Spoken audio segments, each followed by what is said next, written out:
¿Querés arrancar la mañana bien informado? ¡Rompelo! InfoSiberia, las noticias en tu celular. Manda un mensaje de WhatsApp al 1128679078 y recibilo gratis todas las mañanas. Vos sos la única que me hace feliz cuando nadie te dice la verdad. InfoSiberia, las noticias en tu celular. Grita, grita, no seas como los demás. Manda un mensaje de WhatsApp y recibilo gratis todas las mañanas. Radiocaput.com. Estás conectado. Estás en Caput. 30.000 detenidos desaparecidos. ¡Presentes! Ahora y siempre. Ahora y siempre. Ahora y siempre. Un espacio para la memoria, por la verdad y la justicia. Un ámbito de reflexión sobre los derechos humanos para pensar qué pasó, qué pasa y qué puede pasar. Ahora y siempre. Ahora y siempre. Mucho más que una consigna. Un lugar donde encontrarnos. Ahora y siempre. Un programa de Ana María Cariaga. En Caput.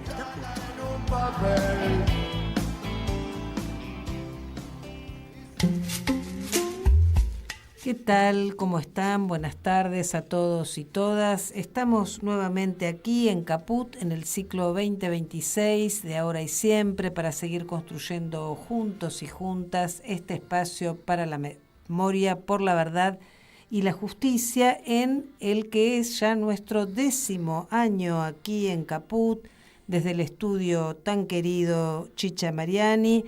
Soy Ana María Cariaga y estamos acá con Oscar Estellés. Anita Fernández. Tenés que decir hola, ¿qué tal? ¿Cómo están? ¿Cómo y yo están? después sigo. ¿Cómo están? ¿Cómo están? No, la gente me ve, mamá. Bueno, y Anita Fernández hoy está ausente con permiso porque tenía una serie de compromisos extracurriculares, así que la vamos a extrañar. Y también nos acompaña, como siempre, nuestro operador de cabecera, el querido Martín Loza. Vamos a comenzar ahora con nuestras vías de comunicación. Para contactarse con Ahora y Siempre pueden hacerlo por WhatsApp al más 54 911 6516 4446, por X, Ahora y Siempre OK, todo junto, y por Facebook, Ahora y Siempre. Y para recibir InfoSiberia, el primer noticiero por WhatsApp, que ya registra más de 75.000 suscriptores. 75.000. Sí, señor, y creciendo. Para recibirlo gratis cada mañana, solo tenés que mandar un mensaje al más 54 911 2867 9078. Puede ser Ahora y Siempre, por ejemplo, y listo. Todas las mañanas vas a recibir en tu WhatsApp el primer y más completo noticiero de resumen de noticias por WhatsApp.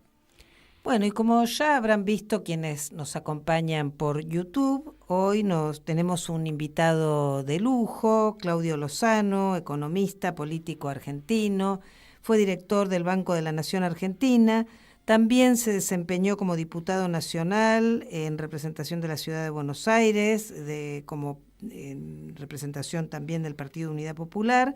Actualmente es el presidente de ese partido y coordinador del Instituto de Pensamiento y Políticas Públicas. Y cuando le dije cómo te presentamos, me dijo como un amigo de la casa. ¿Qué tal? Un gusto, Claudio, tenerte ¿Cómo les acá. va? Gracias por la invitación.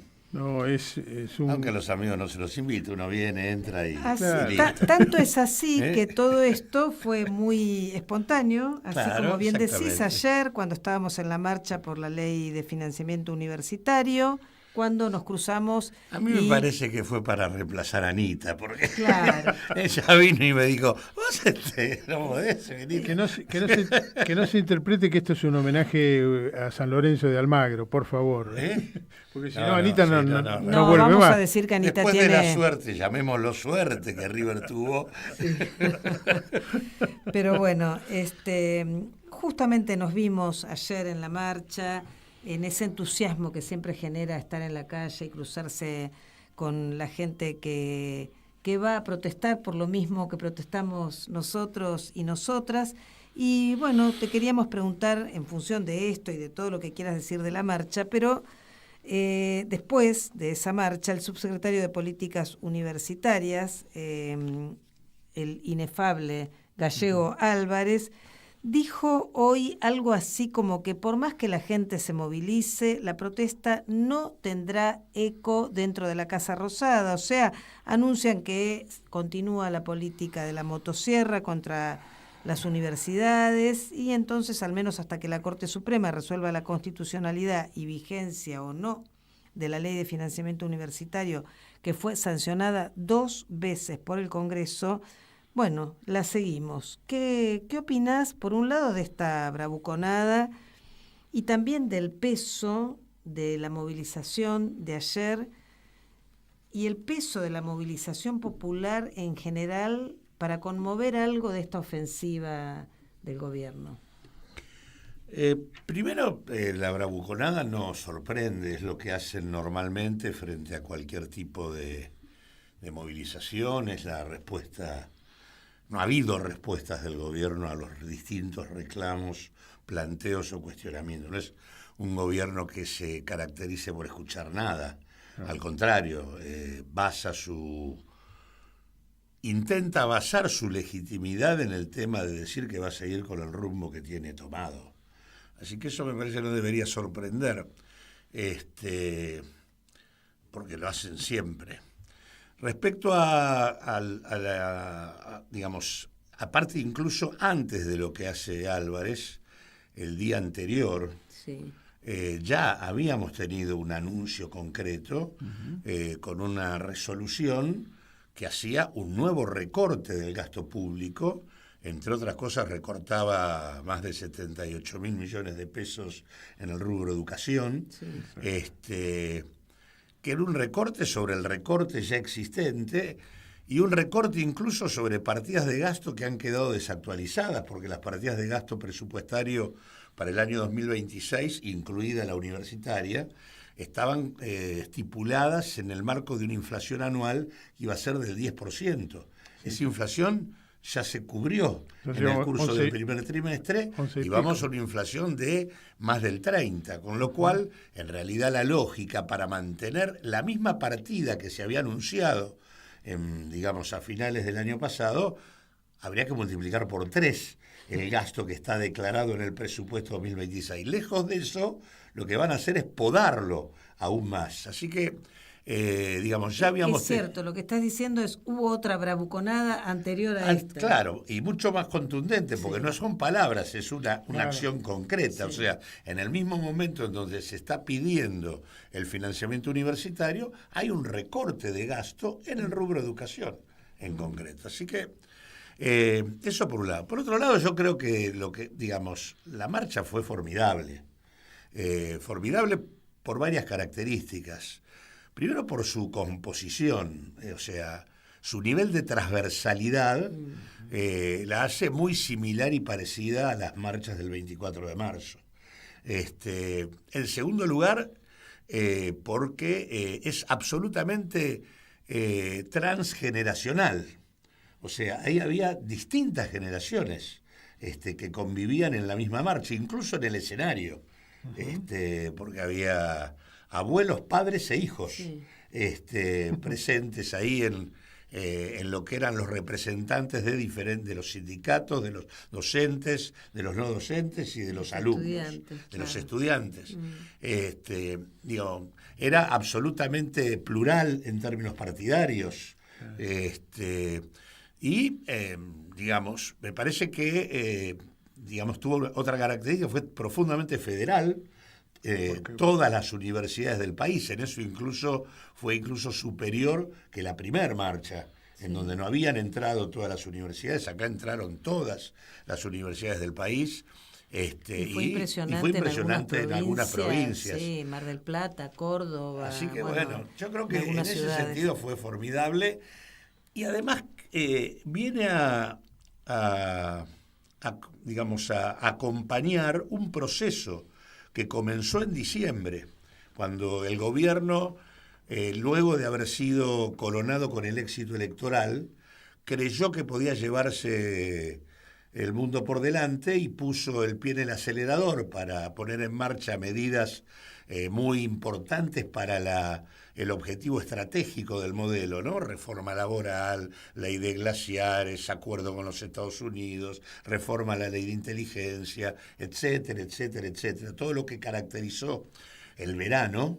El gobierno entró al verano supuestamente fuerte en términos políticos y sale del verano en el marco de un proceso que fue creciendo en movilización social, que implicó varias movilizaciones por el tema de la reforma laboral, que implicó un paro general muy importante y muy contundente por parte de las tres centrales, que implicó un 8 de marzo muy fuerte de las mujeres y las diversidades, que implicó un 24 de marzo muy potente y que implicó incluso una politización del debate sobre la ley de glaciares que resultó casi inesperado, con niveles de más de 100.000 personas anotadas en la discusión de la audiencia pública, que nadie esperaba, que tuvieron que frenarla, no sabían cómo hacer para gestionar ese proceso y evitar que la gente se exprese. Claro, de hecho, no le dieron lugar. No, por supuesto, lo reprimieron.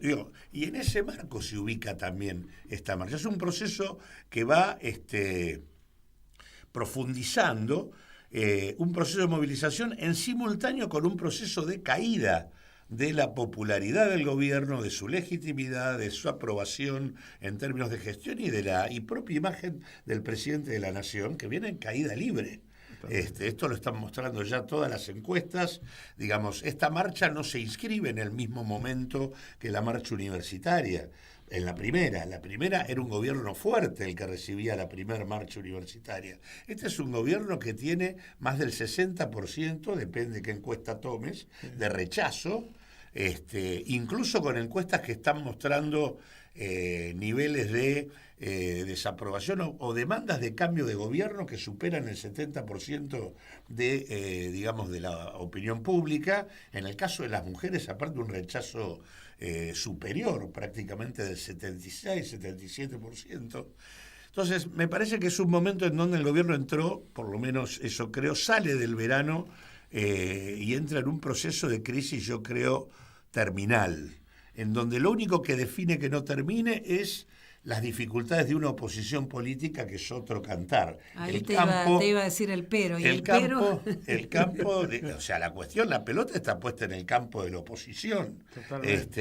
Ahora, pero claramente el gobierno está, está en un combo que la experiencia histórica de la Argentina muestra que es mortal, cuando se combina el deterioro creciente en las condiciones de vida de la población, que es algo que se mantiene persistentemente. No solo hay un proceso donde los ingresos no solo no se licúan, sino que siguen cayendo, y a la vez hay un proceso de destrucción sistemático de empleo, de empleo aparte del mejor empleo, del empleo de calidad, del empleo formal, registrado, ¿no? Con derechos. Ese es el empleo que se va destruyendo. Empleo que ya no es sustituido por el empleo informal, ni siquiera, que es lo que venía ocurriendo y de repente ahora ya no ocurre. Por eso ya subió la tasa de desocupación al 7,5%, pero que en realidad, cuando vos mirás lo que son los ocupados que siguen buscando empleo todos los días, en realidad esa tasa llega al 24%, es decir, prácticamente una cuarta parte de la población en condiciones de trabajar de la Argentina busca empleo todos los días. Es una cuarta parte, no es el 7,5% el que está presionando. Eso combinado con niveles crecientes de corrupción, esa combinación, deterioro en las condiciones de vida, con niveles crecientes de corrupción que tienen en el top el caso Adorni, eso es una combinación letal, que ha terminado con todos los gobiernos que tuvieron esa característica. Acá el gobierno sigue manteniendo cierta parte, porque su único activo es el espacio opositor, que combina, por un lado, una oposición dialoguista, que ha sido cómplice y funcional, y que hoy a veces hace algunas señales de tomar distancia porque ve que el gobierno se cae, y por otro lado, la oposición más confrontativa, pero que no termina de encontrar una estrategia que permita expresar una alternativa que suene creíble para el conjunto de la sociedad. Pero en realidad el problema está acá. Y ayer hubo en uno de los discursos alguien que dijo lo que nadie se anima a decir, que hay que terminar con el gobierno. Dijo, el gobierno se tiene que ir. Hay uno de los oradores que se animó a decirlo. En general es algo que, o sea, en el contexto donde el gobierno está en su punto de rechazo más alto, la oposición, en lugar de estar discutiendo qué corresponde hacer institucionalmente en un contexto de esta naturaleza, además para frenar un proceso que es destructivo y en términos sociales, institucionales, las consecuencias, ¿no? a futuro. En lugar de discutir eso, está discutiendo la alquimia electoral de dentro de un año y medio, del 2027. Digo, ¿y de acá al 2027 qué pasa? No se puede frenar nada de esto. Entonces digo, y me parece que además están los mecanismos. Digo, el juicio político existe, es un recurso, hay un montón de presentaciones. Sí, hay un montón Nosotros de hemos hecho desde abril del 24, hemos acumulado 9 o 10 presentaciones. En donde participó Adolfo Pérez Esquivel también. Y incluso ya hay algunos diputados que han aparecido planteando alguna que otra cosa, pero digo, eso está, el juicio político, una transición y nuevas elecciones es el camino lógico de un gobierno que hace lo que ustedes dicen, lo que dijo Álvarez, no vamos a escuchar absolutamente nada. Lo anuncian en un momento en que pareciera no tener consecuencias esta posición canalla de devastación, de exclusión, de hostigamiento a la gente, pero hay algo efectivamente, incluso en lo que vos hacías referencia, podemos ir al mapa político de lo que fue la marcha de ayer transversal. Hay muchos sectores que en determinado momento también estuvieron con el gobierno y bueno, cuando tocan algo que a mí me gusta nombrar, así como digo que podemos pensar en la Argentina, en los derechos humanos como un pacto civilizatorio, la educación también lo es. La educación en la Argentina es un pacto civilizatorio, el acceso es a la el símbolo de la movilidad social ascendente de la Argentina, es el símbolo de la posibilidad del progreso, del futuro. Por eso además la comparé con lo del 24 de marzo, por eso es tan transversal, por eso es multigeneracional, por eso es tan potente. Hay algo incluso que se suma en esta época en donde vos juntabas estas variables en donde la corrupción toma un lugar preponderante, además contrastada con el discurso de la casta y todo lo que sabíamos que no iban a perseguir, pero que con ese discurso llegaron a muchos sectores. Y hay algo de la inventiva popular que se traduce también en las marchas con todos los carteles y es notable. Bueno, ayer Anita estaba sacándole fotos a todos esos carteles y había uno que decía, estudia, no seas Adorni. Que junta la defensa. Adorni era el protagonista bastante preponderante de la mayoría de los carteles. Pero digo, bueno, traduce eso, ¿no? La participación popular Bueno, hubo uno de los oradores que dijo, queremos un jefe de gabinete que aplique y haga cumplir el presupuesto y no se preocupe por cuántas cascadas tiene. Claro, exactamente. ¿Qué vos querías preguntarle? No, es cierto que, digamos, la pluralidad, a mí lo que me llamó la atención también ayer es que se dio una confluencia en el escenario de todos los actores del universo educativo, más allá del universo, valga la redundancia, universitario, es decir, hubo representantes de los distintos frentes docentes y educativos, de las distintas vertientes sindicales, y hablaron todos. O sea, se le dio la palabra a todo el mundo, cosa que habla en favor de la salud democrática de este pacto educativo del que hacemos siempre referencia, que es saludable que todos los sectores puedan expresarse, todos los sectores puedan emitir una opinión y que haya discurso de todos los tenores, como vos decías, hasta que alguien se anime a decir, este gobierno se tiene que ir, tenemos que luchar para que este gobierno se vaya. Es que yo coincido con tu diagnóstico de que si esperamos 1 año y medio hasta que se produzca el cambio por vía de las elecciones de octubre del 27, no nos va a quedar nada para pero además porque no hay, en el marco del esquema del gobierno, no hay solución a estos problemas. O sea, el gobierno está, en términos estrictamente económicos, metido en el marco de algo que se denomina la trampa de la austeridad. Que en realidad la palabra austeridad la usa de manera virtuosa a veces, y esto de virtuoso no tiene nada, es como la trampa del déficit cero. Claro. O sea, acá hay una economía que se cae en materia de actividad económica. Al caer la actividad económica, la recaudación cae, la recaudación impositiva. Eso es lo preocupante de los indicadores. Consecuentemente, al caer la recaudación, hay que ajustar el gasto porque la prioridad es el superávit para pagar la deuda. Al hacer esto, vos reducís el gasto. Como el gasto es uno de los componentes de la demanda de la economía, vos profundizás la caída de la demanda, con lo cual profundizás la recesión, vuelve a caer la recaudación y por lo tanto vos el gasto que hiciste ya no te alcanza, tenés que ajustarlo aún más y eso vuelve a caer la actividad y vuelve a caer la recaudación. Es una lógica de ajuste perpetuo, ¿no? En donde es como una especie de gato que se muerde la cola, pero no termina nunca. Entonces, por eso ellos tienen que ir a un recorte como el que hicieron previo a todo esto, porque están en el 9º mes consecutivo de caída de la recaudación. No es que cayó un mes, hace 9 meses que cae como consecuencia del nivel de parate que tiene sobre todo la actividad ligada al mercado interno, todo lo que es industria, comercio, construcción, todo eso se cae a pedazos y consecuentemente en ese marco no hay, la combinación entre caída de la actividad, caída del consumo, caída además de destrucción de empleo, con lo cual también cae la recaudación de los aportes y contribuciones que hacen los trabajadores y los patrones al financiamiento, y en ese contexto además la decisión de que todos los impuestos que pagan los que tienen guita tiendan a recaudar menos. Entonces destruyeron el impuesto a los bienes personales, bajaron las retenciones, en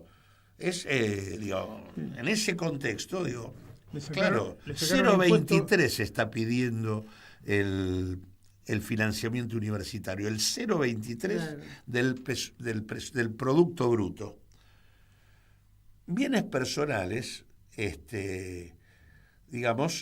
se perdieron el 0,29 del Producto Bruto, simplemente por los cambios que se le hizo a bienes personales, de elevar el mínimo no imponible, de generalizar exenciones, etcétera, etcétera. Todo eso hizo que vos perdieras recaudación en bienes personales en mayor medida que lo que necesitarías para financiar la universidad.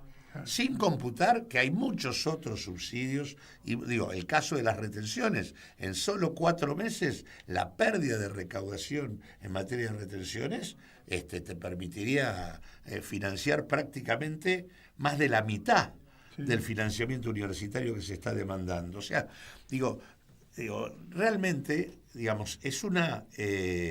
si el esquema es mantener esto, el ajuste no solo no termina, se va a profundizar. En ese punto, Claudio, te quería preguntar, no sé si viste un artículo que salió, nos mandó un economista, otro economista amigo, César Andreu, un artículo que salió en Perfil el lunes, que dice: la economía argentina transita un reseteo estructural que va mucho más allá de la estabilización cambiaria. El modelo económico que impulsó la gestión de Javier Milei está reconfigurando la fisonomía de la riqueza y el mapa del poder corporativo en el país. Este cambio de paradigma está gestando una nueva élite económica vinculada a los sectores extractivos y de servicios globales, mientras, lo que decías, el histórico motor del mercado doméstico languidece en una transición que promete ser extensa. Este es un artículo de Eugenia Mucio. En realidad, lo que te queríamos preguntar es un poco respecto de esta reconfiguración, este mapa del poder corporativo. En realidad eso no es nuevo. Sí. No es nuevo. El inicio de la reconfiguración de la Argentina es el golpe de Estado. Claro, esas son las 4 M. Las Claro. 4M. Entonces digo, Exactamente. estamos en la fase donde lo que se pretende es coronar ese proceso. Exactamente. Entonces la reconfiguración que ha roto lo que era la Argentina industrial y toda la matriz que organizaba ese proceso, es algo que comienza y que tiene distintas etapas. Estamos en una etapa de profundización. Es el cuarto industricidio que se vio en la Argentina, en el marco de políticas que, más allá de sus matices, tenían 4 claves: apertura, desregulación, privatizaciones, desguace estatal en general y endeudamiento. Eso es lo que caracterizó a las cuatro etapas y está también caracterizando a esta. Y efectivamente ese proceso va, desarticulando el tejido productivo de la Argentina, el tejido productivo asociado a la matriz industrial, y va, dinamizando los sectores extractivos, El producto en la Argentina hoy es 2,5 puntos más alto que lo que era en el 2023. ¿Pero en base a qué? En base a minería, agronegocio e hidrocarburos e intermediación financiera. Esos son los sectores que de alguna manera se dinamizan. Ahora, esos sectores, ¿qué tracción tienen en materia de, de mercado interno, de empleo de ingresos? Claro. Muy poco. Consecuentemente, vos lo que tenés es una economía que funciona con velocidades distintas. Entonces, ese proceso se va profundizando. Nosotros teníamos un sector industrial que representaba el 30% del producto. Tenemos hoy uno que está en el 13% del producto. Entonces, eso no es lo novedoso es que hay una decisión muy marcada de profundizar ese rumbo a como dé lugar. Y esto, decirlo, también tiene una importancia en el sentido de entender que esto que viene ocurriendo hace 5 décadas es una estrategia de las clases dominantes de la Argentina, que han vivido procesos de consolidación en algunos casos y algunos que han perdido, pero que va configurando un poder oligárquico en la Argentina, que hoy tiene una pata en un conjunto de corporaciones que además se incorporan a ser parte de una élite dominante, tanto en el campo del oligopolio petrolero como en el campo minero, que se suman en términos de poder corporativo a quienes detentaban el poder agropecuario. Si antes el poder oligárquico transitaba dominantemente en el sector agrario y en la gran industria, hoy el tema central está en el agronegocio, la minería y los hidrocarburos, y el sector financiero articulado fundamentalmente con el capital financiero internacional. Ese bloque está sentado en el gabinete y ese bloque es el que, por ejemplo, no dice nada respecto, por ejemplo, a la marcha de ayer. ¿Quién no estuvo en la marcha de ayer? Expresiones vinculadas al círculo rojo más auténtico. En realidad, uno no escucha a Paolo Roca Eso te iba a preguntar, ¿cuál es el círculo rojo? ¿Cuál es la composición actual del círculo rojo? El círculo rojo son estos, básicamente. Agronegocio, minería y hidrocarburos. Muchos son viejos jugadores de la Argentina. Pérez Compán, Bunge, Nidera, después tenés los nuevos que se incorporan, todo el eje Vaca Muerta es un eje donde aparecen sobre todo capitales extranjeros muy importantes. Pero y ni que hablar en el tema minero, más todavía, con la Barrick y otros sectores. Eso es básicamente el famoso nuevo tema minero y el tema del RIGI, que supuestamente iba a traer una cantidad de ingentes inversiones. Fue un fracaso, en términos de netos. No, en realidad el RIGI, nosotros hicimos un estudio, lo que muestra es que en el primer año son muy pocos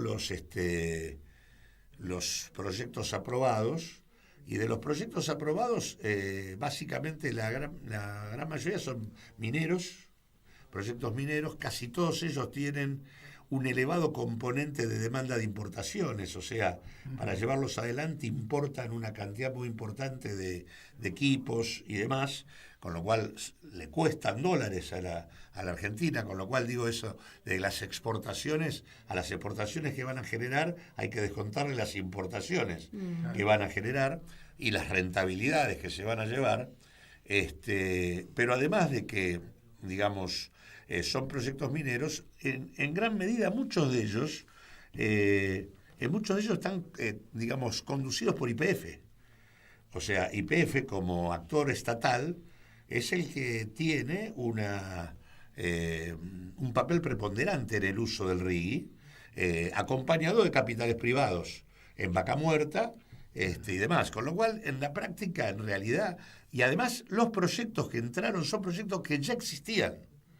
O sea, que en realidad no hay nada muy nuevo, no hay capitales privados solos, sino que están acompañados por el Estado, y son dominantemente importadores, con lo cual consumen divisas y no generan ningún tipo de demanda interna que te genere actividad económica y demás. Así que en realidad es un fracaso en toda la línea. No solo no incorpora capitales, sino que en realidad eran proyectos que ya existían. Y además tributan muy, muy bajo. Realmente. No, eso ya por definición. El RIGI es un esquema donde la tributación prácticamente desaparece. O sea, tiene a la poca un que periodo había de 30 el tema años, minero, digamos, ¿no? Tiene un periodo de 30 años de, casi te diría, de amnistía fiscal. O sea, no, o sea, prácticamente tienen ventajas en ganancias, digamos, en toda la amortización de las inversiones.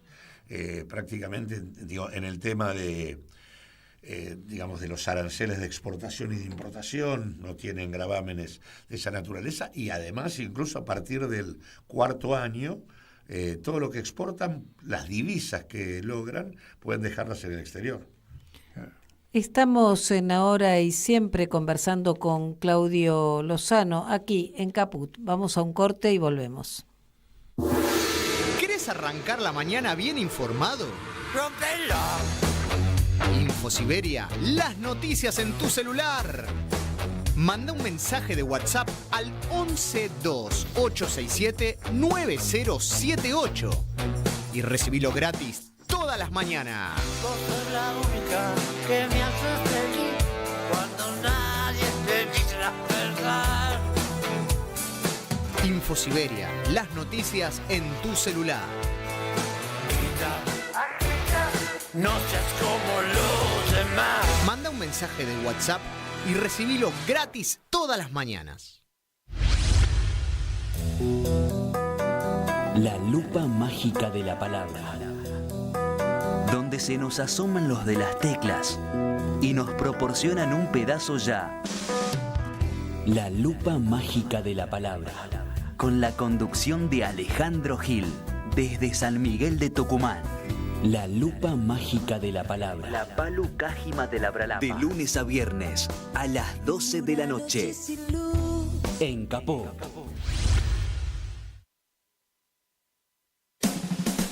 Dos miradas que se cruzan para hablar de nuestra realidad. Desde la radio y con la enorme posibilidad de comunicarnos con todos ustedes, queremos charlar con la gente, con los protagonistas, con los actores. Diseño Universal. Fabián y Fernando Galarraga. A pesar de los intentos de invisibilizarla para señalar que estamos viviendo una situación verdaderamente trágica. Una propuesta colectiva para dejar nuestras individualidades prejuiciosas atrás. Se aprobó con unanimidad una ley que empieza a mejorar un poquito la situación de las familias y de las personas con discapacidad. Diseño Universal. Viernes a las 14. Por Radio Caput. Ahora y siempre. Un espacio para la memoria, por la verdad y la justicia.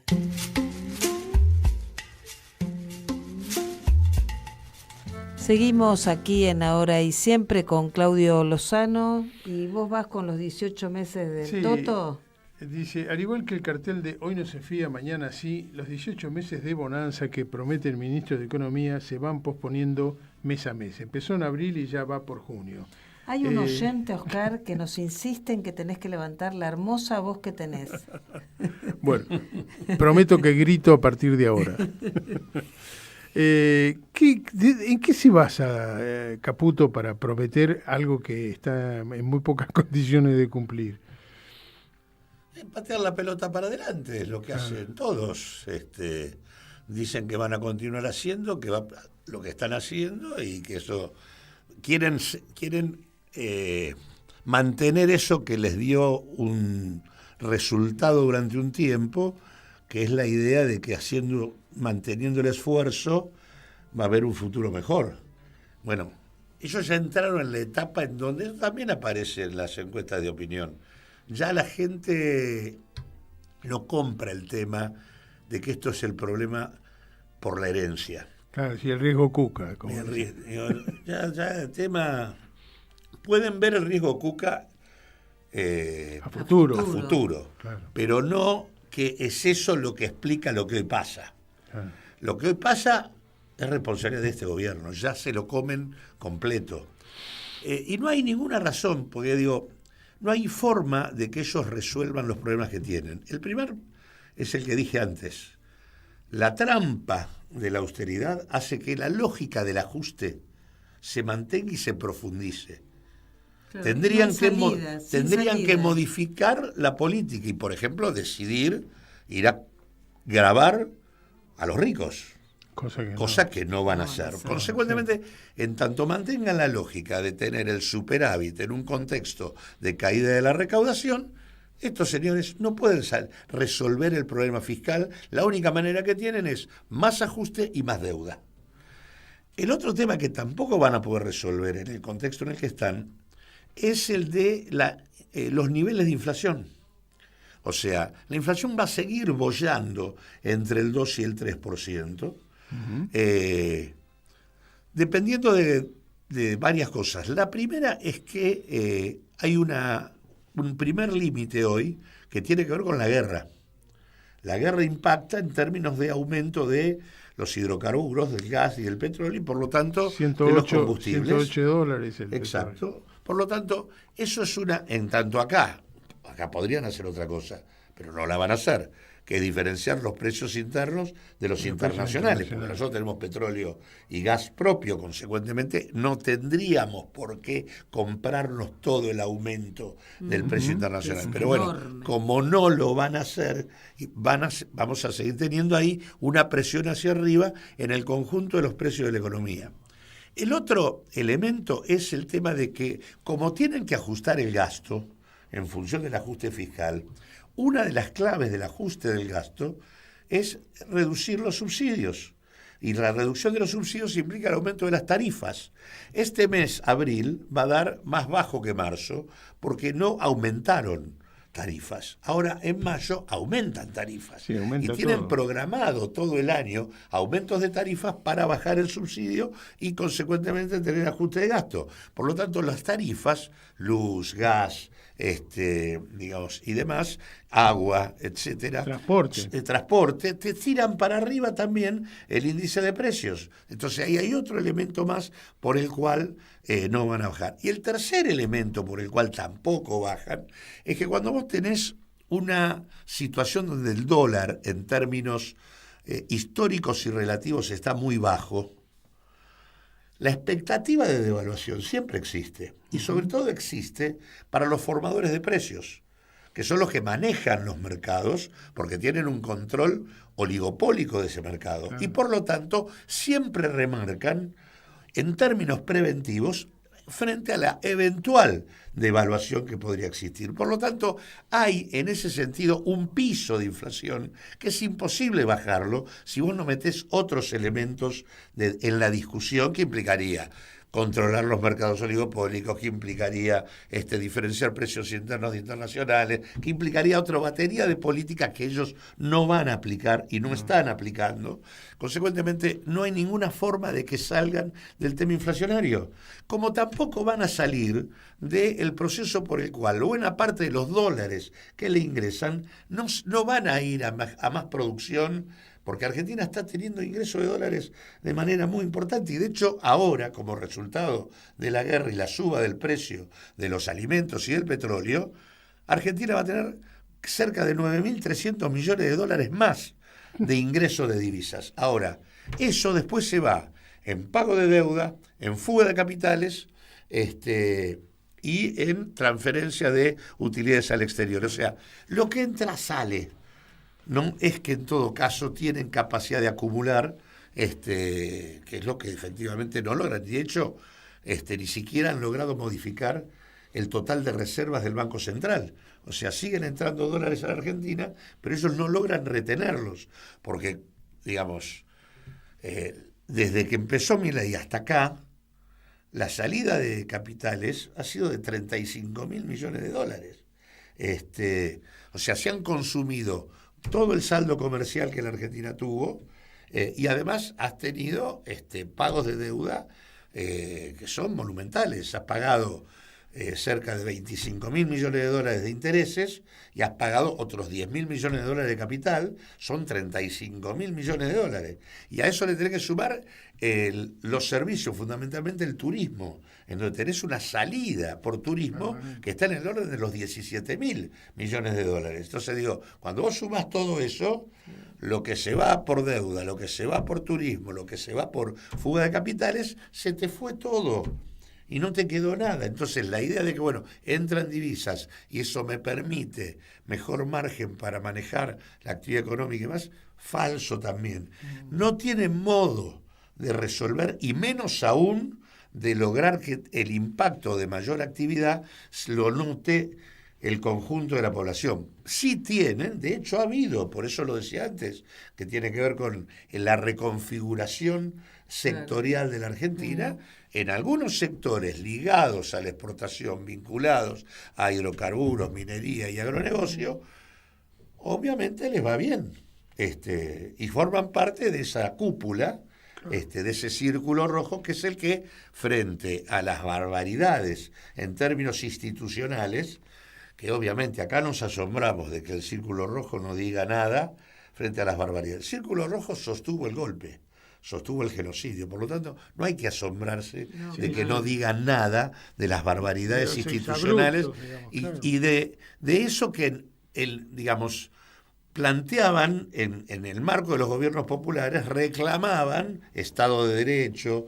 reclamaban ponerle límite a la corrupción, reclamaban todo eso. Ahora no dicen nada. No, además, mientras les sea eficaz al poder, lo van a sostener. Hoy ya no le oís por lo que decimos antes, porque ¿por qué les es eficaz al poder? Porque tenía consenso, no lo está teniendo. Ese es el problema por el cual está abierta la cosa. La discusión es la oposición, y ahí hay que recuperar la idea de que además de la movilización social hay que ir sobre la oposición en el campo institucional, porque tiene un rol para jugar. No es que no hay recursos institucionales para aplicar en este contexto.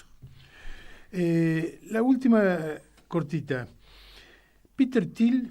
Una cosita. Sí, Peter Thiel. Cortita, Thiel, 4 letras, 5. 5 letras nada más.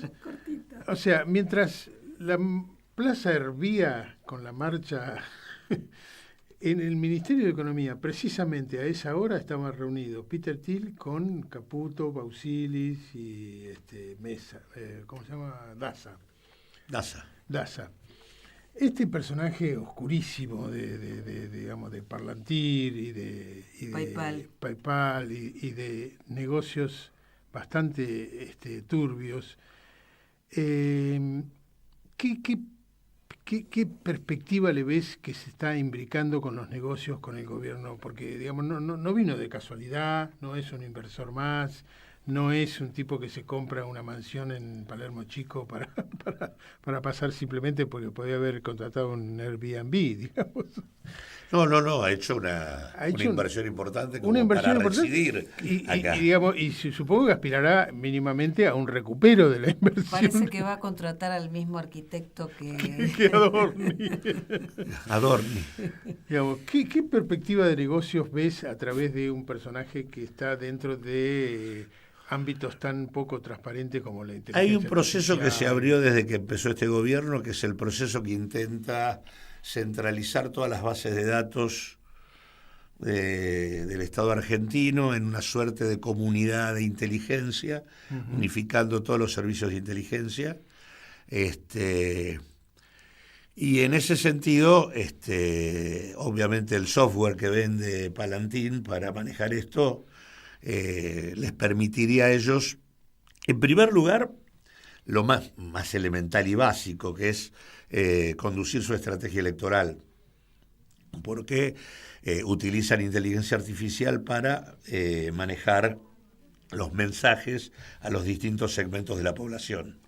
Pero lo más relevante acá es el tema de la extranjerización de la base de datos del Estado argentino. Claro, eso es lo que de alguna manera las bases de datos con la CIA y el Mossad. Sería. Exactamente, porque además recordemos que en el acuerdo con los Estados Unidos se establece en un artículo que la jurisdicción para protección de datos es los Estados Unidos.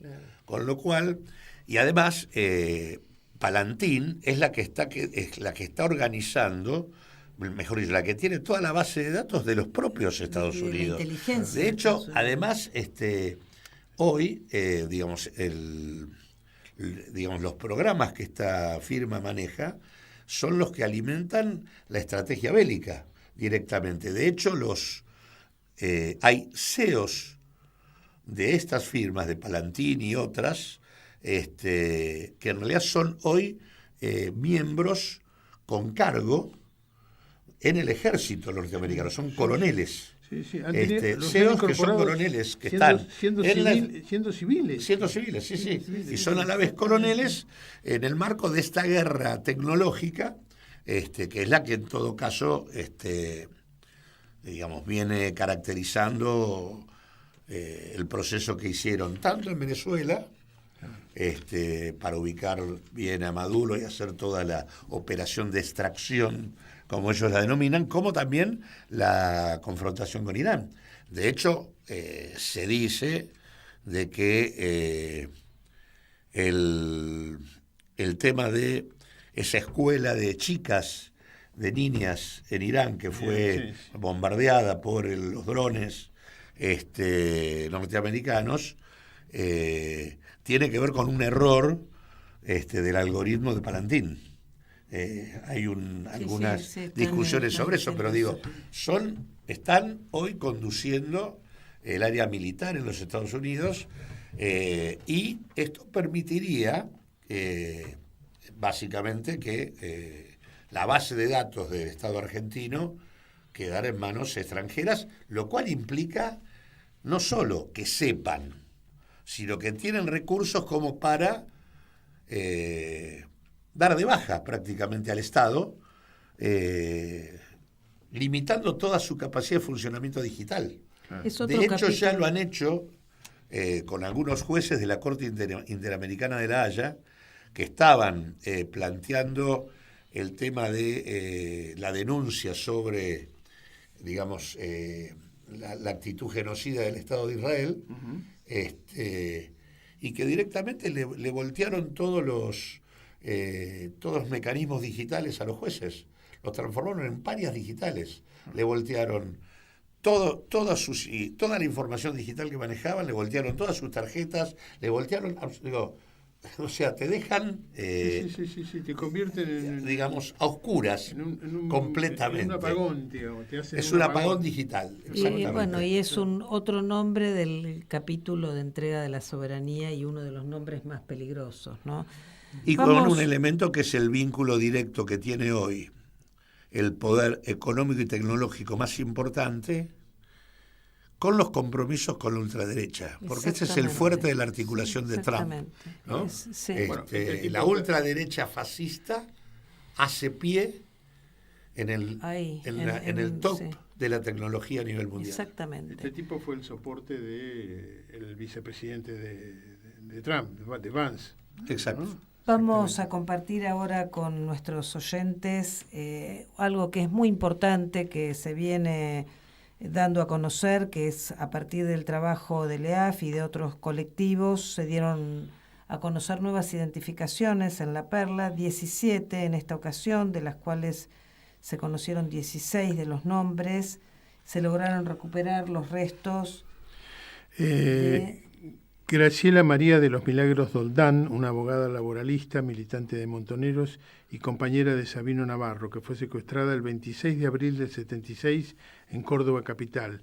Fue sacada del campo de concentración a mediados de febrero del 77 para ser asesinada. Juan Carlos Navarro, obrero industrial, trabajaba en Arcor y militaba en el Partido Comunista. Fue secuestrado el 18 de octubre del 77.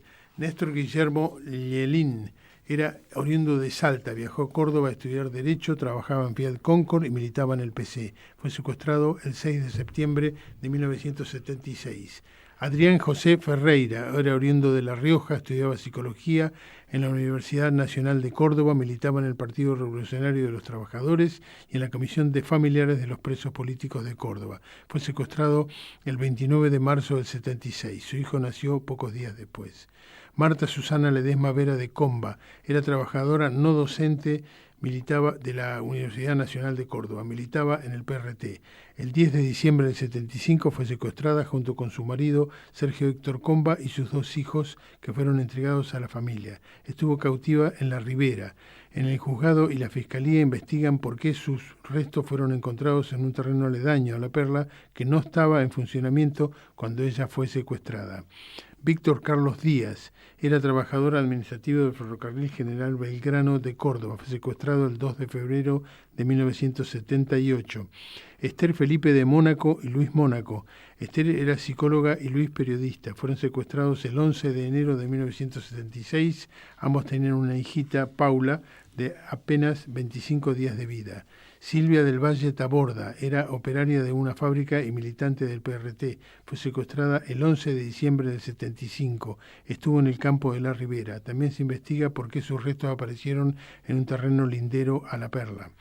Nélida Noemí Moreno de Goyochea y José Luis Goyochea. José Luis era de La Rioja, pero viajó para estudiar a Córdoba. Allí conoció a Nélida. Ambos trabajaban como empleados administrativos. Fueron secuestrados el 15 de agosto del 77 en presencia de sus 3 hijitos. Fueron sacados de La Perla en noviembre de ese año.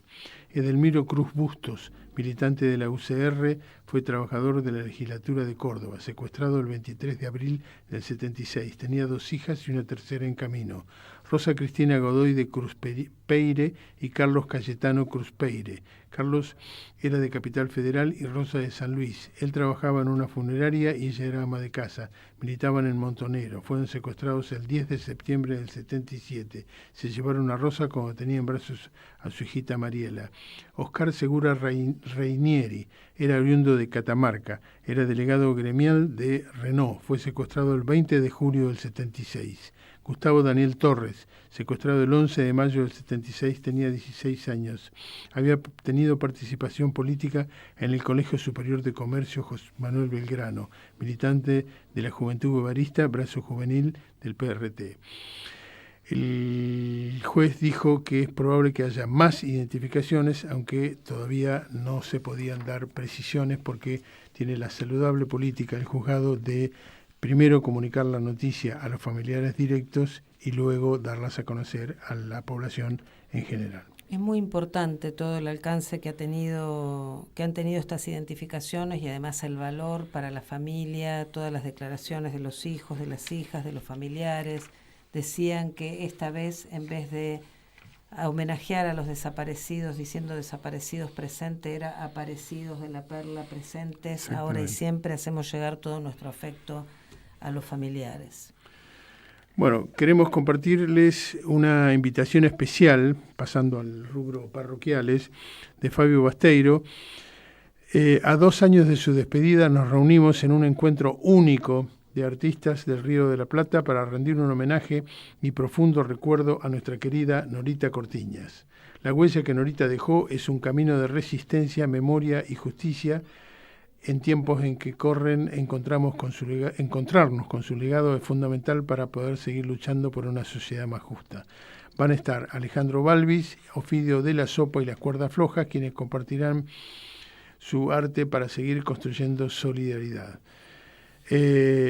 ¿Cuándo va a ser esto? El domingo 24 de mayo a las 20 horas en el Galpón de Catalinas, Benito Pérez Galdós 93, en el barrio de La Boca. Las entradas por Alternativa Teatral. Es hermosa la canción y el video que hicieron. La canción es de una letra de Fabio Basteiro y que es música de Ofidio y describe de la lucha de Norita. Hay un momento en una parte de la canción que dice: ni tu sombra te alcanza cuando vas de apurada. Así que dice: Norita serás. Seguramente Norita la van a hacer este domingo. Bueno, Claudio, estamos ya llegando al final del programa. Nos queda un pequeño parroquial, que hubo una baldosa en ingeniería. El 13 de mayo se realizó hoy, o sea, la construcción colectiva de una baldosa en homenaje a los detenidos desaparecidos de la Facultad de Ingeniería de la UBA. Vamos a escuchar a Brigitte Domergue, hermana de Yves Domergue, uno de los desaparecidos de origen francés que estudió en esa facultad, y ella nos hace llegar este mensaje. Querida Anita, bueno, hoy, 13 de mayo, tuvimos el gran honor de poder asistir a la confección, la construcción de una placa en la Facultad de Ingeniería en memoria de los 66 detenidos desaparecidos de la facultad que cursaban, y entre los cuales está Yves, mi hermano. Y bueno, Daniel, mi marido, y yo vinimos desde Francia a visitar a la familia, y bueno, es una suerte y un orgullo de haber tenido esta oportunidad de asistir a esta ceremonia. Agradecemos muchísimo a Claudia, a toda la asociación, a los artesanos, al decano de la universidad, a vos, Ana, que está siempre presente y acompañándonos. Y bueno, un gran abrazo, y espero tener la oportunidad, bueno, no creo que sea posible, pero por lo menos de recibir imágenes de cuando la placa sea insertada en la vereda delante de la facultad. Un fuerte abrazo. Gracias, Brigitte. Yves Domergue, presente ahora y siempre, y vamos precisamente a este espacio tan querido que es de nuestros seres queridos.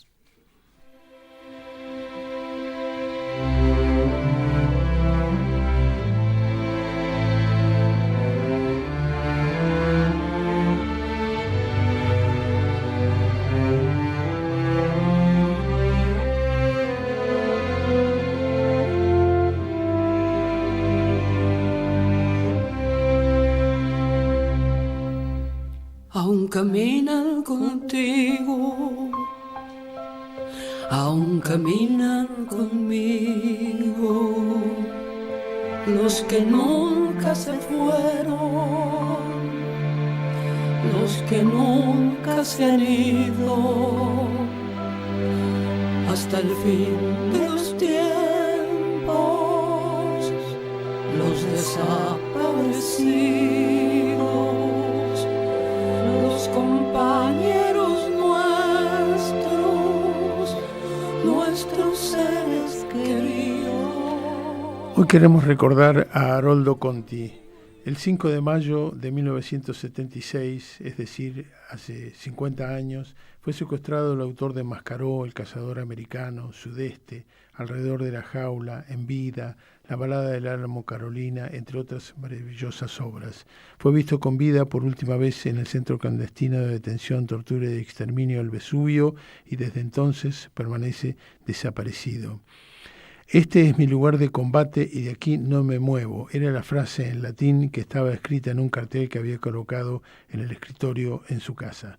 Bajo esta declaración de principios, el escritor, periodista y militante del PRT, Haroldo Conti, eligió afrontar hace 50 años la criminal cacería de la última dictadura cívico-militar que había desatado sobre nuestro país. Presente. Y nos vamos, Claudio, ya llegamos a 3 palabras. Antes eran 4, ahora 3.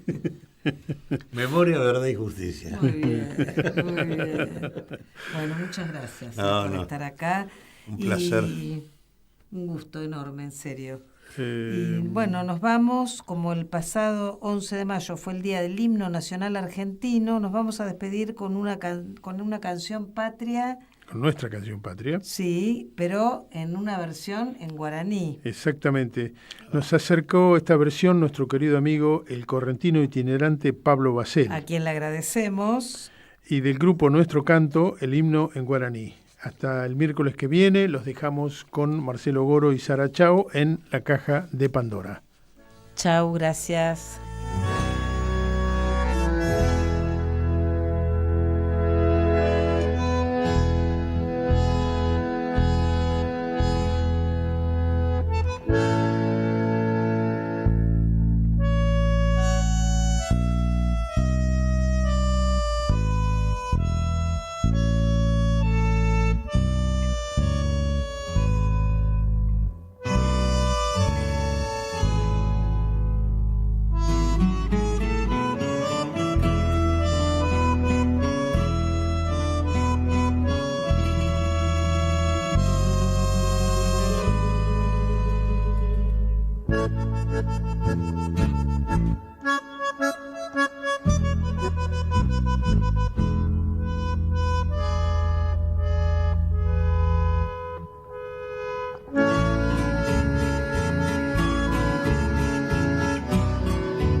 Llegó y por ahí veo y te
y un recuerdo En Caput del Papa Francisco. pasan cosas. Querida Ana María, de modo especial rezo por las madres, rezo por vos, rezo porque son luchadoras.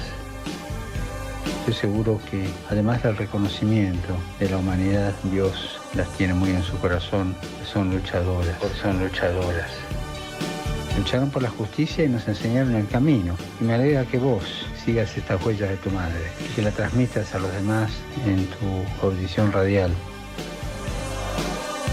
De modo especial rezo por la madre, rezo por vos, rezo por tu madre, Esther, y rezo por todos los hombres y mujeres de buena voluntad que quieren llevar adelante un proyecto de justicia y de fraternidad entre todos. Son luchadoras y nos enseñaron el camino.